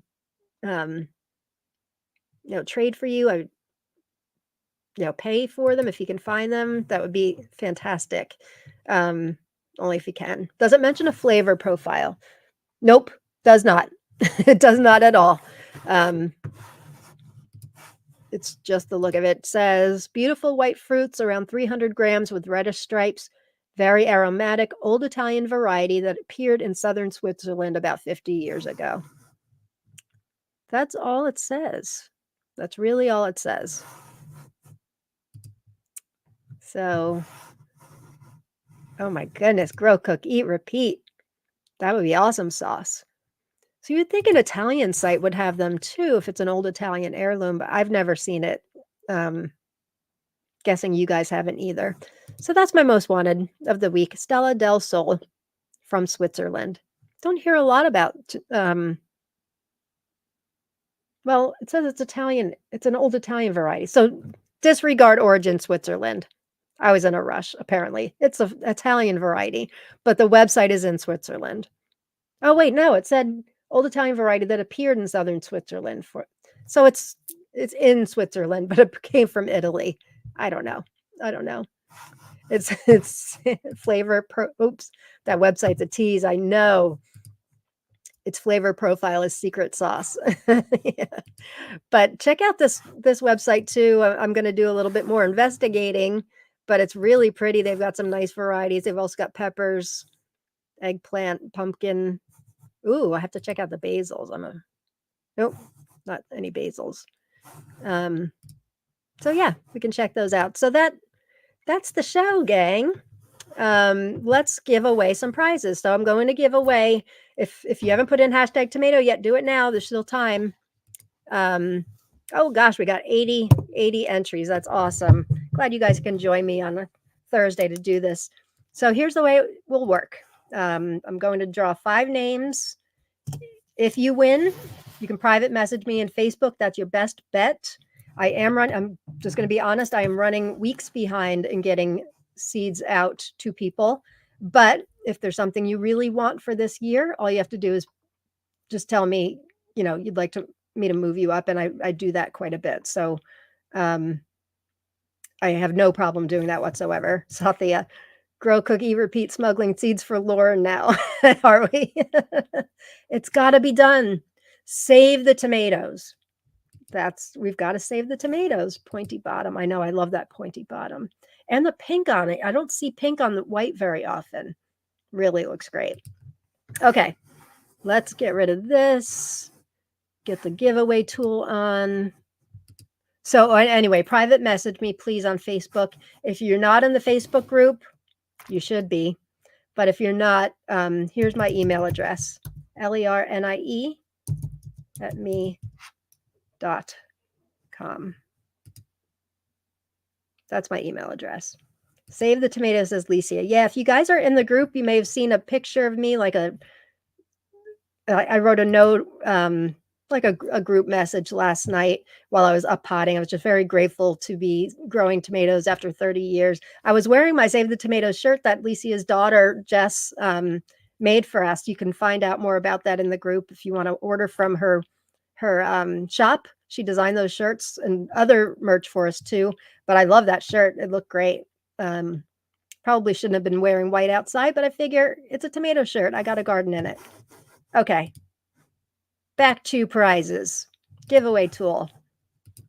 So you guys, please comment or please reach out to me. Okay. First one. First winner. Thank you guys for joining me with this show. I have so much fun doing it. Riker Martian. Congratulations, Riker. If you're not in the group, please email me. I just put my email address in the comments. Next one, number 2.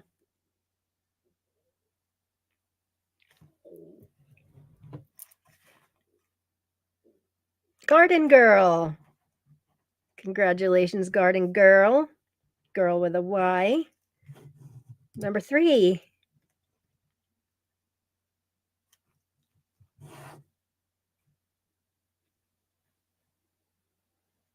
Licia, speak of the devil. Congratulations. Number 4. Winner number 4. I can't believe these shows go 2 hours. Neray. Congratulations, Neray. And number 5.